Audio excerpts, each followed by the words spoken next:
تعالوا هنعمل مع بعض النهارده صينيه بطاطس في الفرن كده بطريقه سهله وبسيطه وتطلع معاكي حلوه ان شاء الله. ما ننساش نعمل اشتراك للقناه ولايك وشير للفيديو عشان يوصلك اي جديد، وما ننساش نفعل زر الجرس وندوس على كلمه الكل عشان يوصلك اي جديد بنزله.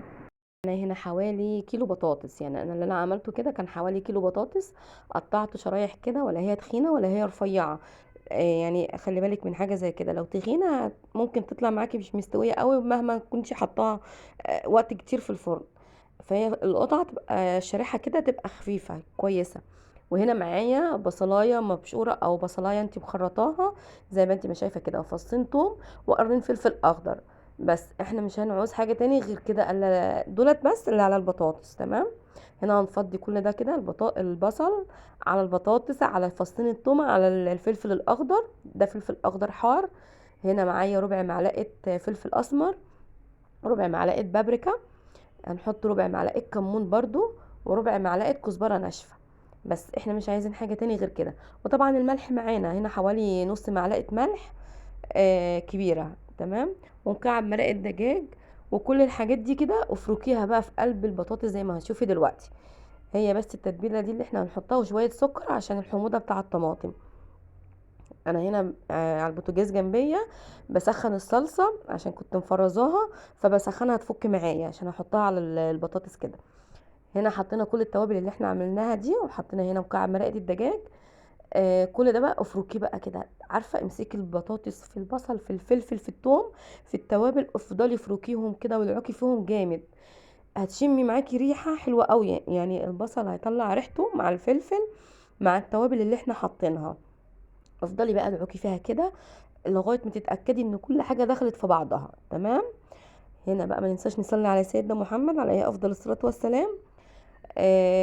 لو لسه ما عملتليش كومنت اكتبي لي كومنت حلو وقولي رايك في الطريقه دي ايه. لو الفيديو عجبك اعملي لي اشتراك للقناه وفعلي لي زر الجرس ودوسي على كلمه الكل. خلاص كده دعكناهم. هنخلصهم كلهم كده. وبعد كده هجيب بقى اشوف الصلصه لما اجيبها معايا. الصلصه مش عليها اي حاجه، هي انا فكيتها بس، هي كانت مفرزه وسيحتها بس سخنتها على البوتاجاز. كده كده انا البطاطس حط عليها كل حاجه، التوابل والبصل وكل حاجه، حتى السكر حطاه على البطاطس. معلش بقى لو صوتي تعبان اليومين دول لان عندي شويه برد. ربنا يشفينا ويشيل عننا ان شاء الله يا رب. هنا اهو بقى نجيب الطماطم، هي الصلصه اهي زي ما انتم ما شايفين. هنصبها كده. هنا لقيتها شويه خفيفه وقلت اقلبهم بقى كلهم كده يبقى في قلب بعض، وهكبهم على الصينيه. وبعد كده ناخدها بقى على عين البوتاجاز ونحطها الاول من فوق تغلي معاكي، وبعد كده ندخلها الفرن. هنا الاول هنحط معانا حته زبده عليها كده او حته سمنه وشويه زيت ذره. تمام. كده اهو.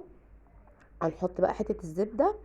اللي بيعملها بالطريقه دي كده يعرفني. انا كنت بحط عليها جزر بس عندي عشان اولادي ما بياكلوش الجزر في صينيه البطاطس بطلت احطه يعني. كده اهو حطينا معلقه السمنه ونحط شويه زيت. وبعد كده نيجي بقى ننفعهم على البوتاجاز من فوق على عين البوتاجاز. بتقعد على عين البوتاجاز حوالي ربع ساعه كده على نار هاديه او نص ساعه، تتشمع حلو وتتشرب كلها من الصلصه. وبعد كده بندخلها الفرن، بتحطيها على شبكة الفرن وتسيبيها بقى لغاية ما تاخد اللون اللي انت هتشوفوه معايا ده في الاخر. دي كده حطيناها على البوتاجاز تغلي معاكي بقى. هنا كده تغلي معاكي ووطي عليها. شايفين لونها طالع جميل ازاي، والصلصة كانت حمراء اصلا اللي احنا مفرزينها. هنا اهي تغلي معاكي. انا بصراحه مش بغطيها، انا بخليها على نار هاديه كده. وباجي بعد ما بتشمع حلو وتشرب الدمعه كلها او الصلصه بتاعتها، باجي مدخلاها بقى الفرن على طول. وهتطلع معاكي عامله وش حلو قوي متحمره زي ما انتي ما شايفه كده اهو قدامك، وكلها مستويه. هنا احنا عملنا الغدا ده عند بابا، يعني ربنا يبارك فيهم يا رب ويجعله مفتوح كده بحسهم.